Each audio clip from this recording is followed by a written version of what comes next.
Spirit cinema నుండి దీపికా పదుకొనే తప్పుకోవడం, మహిళలపై వివక్ష గురించి ఆమె సోషల్ మీడియాలో పోస్ట్ చేయడం వివాదాస్పదంగా మారింది. తమన్నా భాటియా ఆమెకు మద్దతు తెలిపారు. షూటింగ్ గంటలు, పారితోషికం విషయంలో విభేదాలున్నట్లు సమాచారం. స్పిరిట్ సినిమా నుండి దీపికా పదుకొనే తప్పుకున్నారు. ఈ నేపథ్యంలో ఆమె సోషల్ మీడియాలో మహిళలపై వివక్ష గురించి వీడియో షేర్ చేశారు.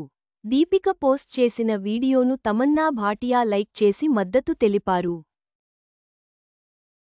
ఈ వీడియో 2020లో చపాక్ సినిమా ప్రెస్ మీట్ ది కావడం విశేషం. దీపిక ఈ వీడియో షేర్ చేస్తూ, అగౌరవం, పురుషులు, లింగ వివక్ష, పారితోషికంలో తేడాలు, ఓవర్ టైమ్ వర్క్, ప్రొఫెషనల్ కాని ప్రవర్తన, మహిళలపై ద్వేషం, డబుల్ స్టాండర్డ్స్ అంటూ రాసుకొచ్చారు. ఈ వీడియోను తమన్నా లైక్ చేసి మద్దతు తెలపడంతో ఇది మరింత చర్చనీయాంశంగా మారింది.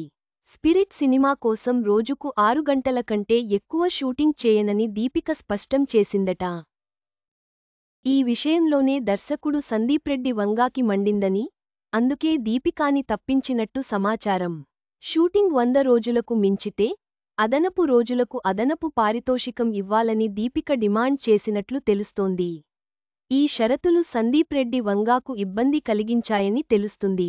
స్పిరిట్ సినిమాలో దీపిక స్థానంలో తృప్తి డిమ్రీని ఎంచుకున్నారు దర్శకుడు. వీళ్ళిద్దరూ ఇంతకు ముందు అనిమల్ సినిమాలో కలిసి పనిచేశారు. దీంతో ఈ మూవీపై స్పెషల్ బజ్ స్టార్ట్ అయింది. దీపికా పదుకొనే చేసిన పోస్ట్ సినీ పరిశ్రమలోని లింగ వివక్షను ఎత్తి చూపింది. తమన్నా మద్దతుతో ఈ విషయానికి మరింత చర్చనీయాంశమైంది.